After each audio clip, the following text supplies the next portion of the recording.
Shalom para sahabat insani yang dikasihi Tuhan. Selamat berjumpa lagi dalam channel yang kita cintai ini. Mari kita mendengarkan dan merenungkan sabda Allah bersama Pastor Octavianus Tandilolo, Pastor Paroki Santo Petrus Mamasa, Keuskupan Agung Makassar. Selamat mendengarkan. Selamat pagi Bapak Ibu Saudara-saudari terkasih. Salam sejahtera, salam sehat untuk kita semua. Selamat berjumpa dalam Insani Inspirasi Sabda Allah hari ini bersama dengan saya Pastor Octavianus Tandilolo, Pastor dari Paroki Santo Petrus Mamasa. Saya memberi tema renungan kita hari ini, teladan kerendahan hati. Mari kita berdoa. Dalam nama Bapa dan Putra dan Roh Kudus. Amin. Allah Bapa Surgawi, bimbinglah kami untuk dapat mengikuti jejak Putra-Mu dalam kesabaran, kasih, dan ketekunan. Kami menyadari bahwa semua itu berguna bagi kehidupan kami. Semoga kami bertumbuh dalam kebenaran dengan tuntunan sabda-Mu yang kekal dan berkat teladan orang kudus-Mu Santo Bonifasius dan Yesus Kristus Putra-Mu senantiasa menuntun jalan hidup kami, sebab Dialah Tuhan pengantara kami. Amin. Saudara-saudari, sabda Tuhan hari ini kita ambil dari Injil Markus bab 12 ayat 35 sampai 37. Hubungan antara Yesus dan Daud. Pada suatu kali ketika Yesus mengajar di bait Allah, ia berkata, "Bagaimana ahli-ahli Taurat dapat mengatakan bahwa Mesias adalah anak Daud? Daud sendiri oleh pimpinan Roh Kudus berkata, Tuhan telah berfirman kepada Tuanku, duduklah di sebelah kananku, sampai semua musuhmu Kutaruh di bawah kakimu." Daud sendiri menyebut dia Tuhan, bagaimana mungkin ia anaknya pula? Orang banyak yang besar jumlahnya mendengarkan dia dengan penuh minat. Demikianlah Injil Tuhan, terpujilah Kristus. Saudara-saudari yang dikasihi Tuhan, pada hari ini Jumat tanggal 5 Juni kita juga secara khusus merayakan peringatan wajib Santo Bonifasius yang adalah seorang uskup dan martir. Santo Bonifasius adalah seorang misionaris Jerman yang meskipun dia bukanlah orang pertama yang mewartakan Injil di Jerman, tetapi dia dikenal sebagai seorang misionaris terkenal ke Jerman untuk memerangi kekafiran. Pada kesempatan kehidupannya dalam misinya itu, dia bahkan menebang sebuah pohon ek yang adalah tempat penyembahan berhala di tanah misi itu. Orang-orang marah kepadanya, tetapi kemudian dia punya tekad yang kuat.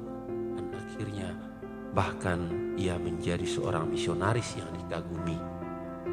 Saudara-saudari terkasih, sementara itu Injil pada hari ini berkisah kepada kita tentang bagaimana Yesus membungkam mulut ahli-ahli Taurat yang beberapa hari terakhir ini sering menjebak Yesus dengan berbagai macam pertanyaan. Ambillah contoh, Yesus cobai dengan pertanyaan apakah boleh membayar pajak kepada kaisar, manakah hukum yang terutama, dan begitu banyak pertanyaan lain yang ahli-ahli Taurat ajukan untuk menjebak Yesus. Dan pada kesempatan hari ini, dalam konteks Injil ini, sedang mengajar di bait Allah, dan ia mengatakan kepada para pendengarnya bahwa mengapa ahli-ahli Taurat menyebut Mesias itu adalah anak Daud?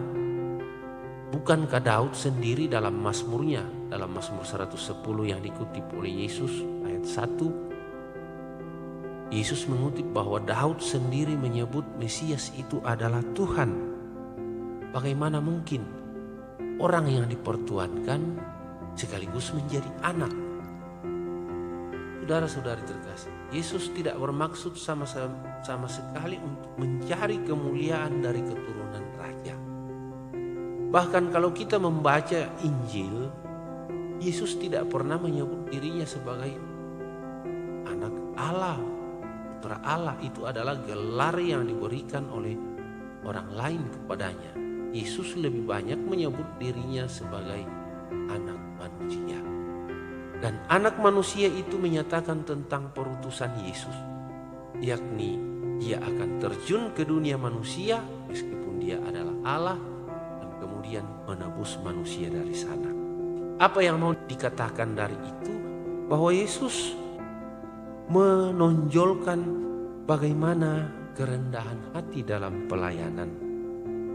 Ia tidak menyebut sama sekali tentang keturunan siapakah dia.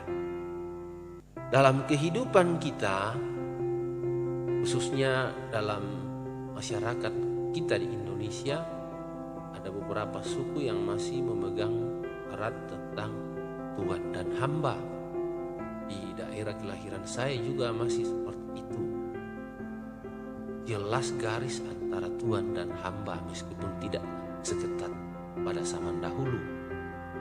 Dan sekarang ajakan ini mau menyatakan kepada kita kerajaan Mesias lebih tinggi dari kerajaan Daud, lebih tinggi dari kerajaan manusia manapun, tetapi dia justru menyebut diri anak manusia yang menunjukkan kerendahan dia.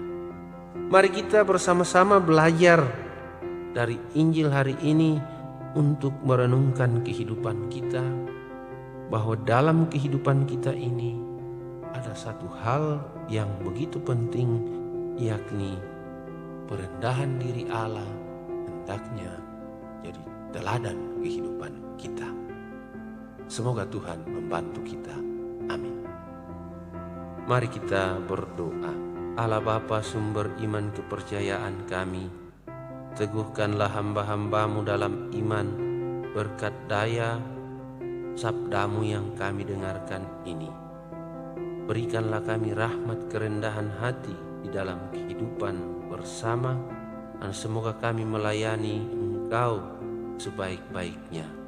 Demi Yesus Kristus Tuhan kami yang hidup dan berkuasa, kini dan sepanjang segala masa. Amin.